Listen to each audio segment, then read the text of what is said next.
أعوذ بالله من الشيطان الرجيم بسم الله الرحمن الرحيم عما يتساءلون عن النبأ العظيم الذي هم فيه مختلفون كلا سيعلمون ثم كلا سيعلمون ألم نجعل الأرض مهادا والجبال أوتادا وخلقناكم أزواجا وجعلنا نومكم سباتا وجعلنا الليل لباسا وجعلنا النهار معاشا وبنينا فوقكم سبعا شدادا وجعلنا سراجا وهاجا وأنزلنا من المعصرات ماء ثجاجا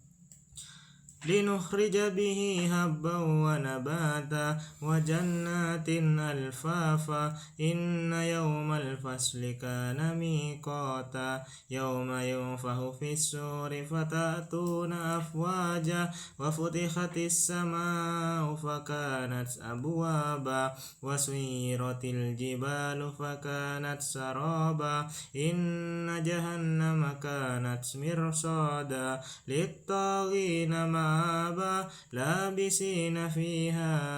أحقابا لا يذوقون فيها بردا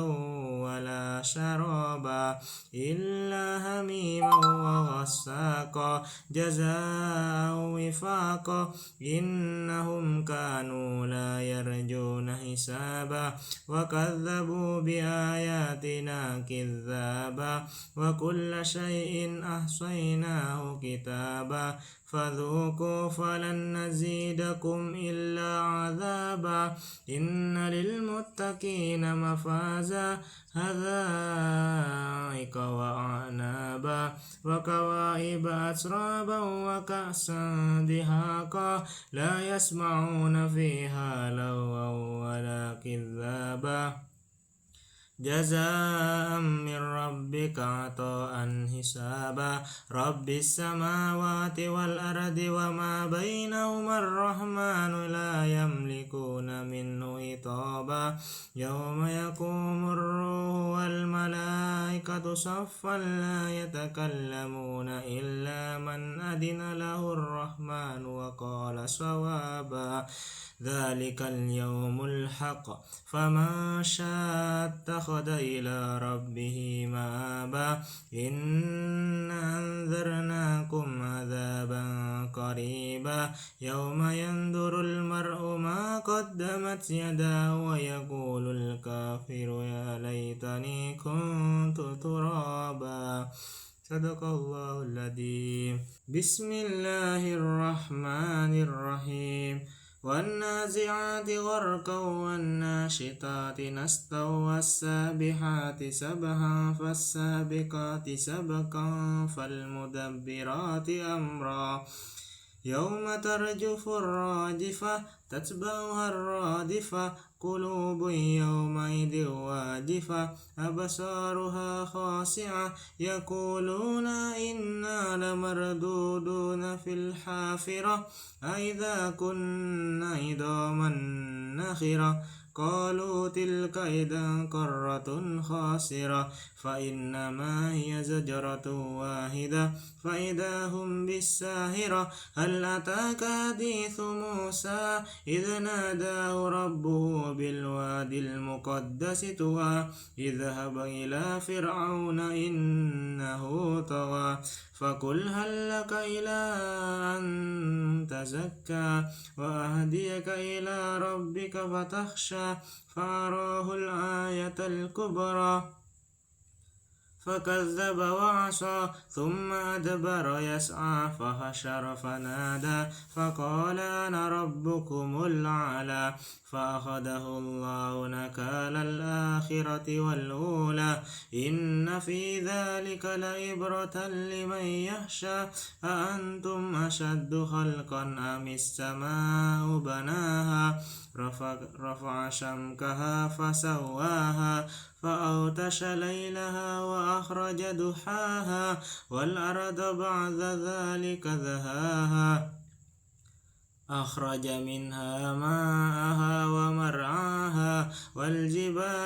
مرساها متاعا لكم ولأنعامكم فإذا جاءت الطامة الكبرى يوم يتذكر الإنسان ما سعى وبرزت الجحيم لمن يرى وأما من طغى وآثر الحياة الدنيا فإن الجحيم هي المأوى وأما من خاف مقام ربه ونهى النفس عن الهوى فإن الجنة هي المأوى يسألونك عن الساعة أيان مرساها فيما أنت من ذكراها إلى ربك منتهاها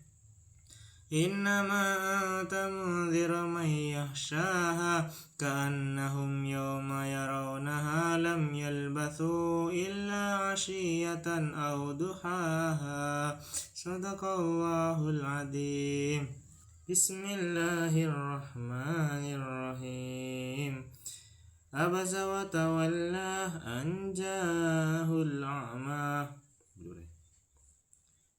بسم الله الرحمن الرحيم عبس وتولى أن جاءه الأعمى وما يدريك لعله يزكى أو يذكر فتنفعه الذكرى أما من استغنى فأنت له تصدى وما عليك ألا يزكى وأما من جاءك يسعى وهو يخشى وأنت عنه تلهى كلا إنها تذكرة فمن شاء ذكره في صحف مكرمة مرفوعة مطهرة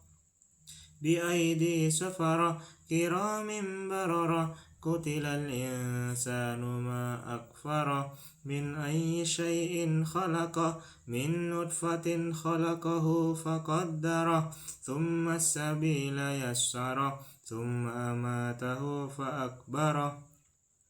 ثم إذا شاء أنشره كلا لما يقض ما أمره فلينظر الإنسان إلى طعامه أنا صببنا الماء صبا ثم ثققنا الأرض شقا فانبتنا فيها حبا وعنبا وقضبا وزيتونا ونخلا وحدائق غلبا وفاكهة وأبا متاعا لكم ولأنعامكم فإذا جاءت الصاخة يوم يفر المرء من أخيه وأمه وأبيه وصاحبته وبنيه لكل امرئ منه يومئذ شأن يغنيه وجوه يومئذ مسفرة ضاحكة مستبشرة ووجوه يومئذ عليها غبرة ترهقها فترة أولئك هم الكفرة الفجرة صدق الله مولانا العظيم.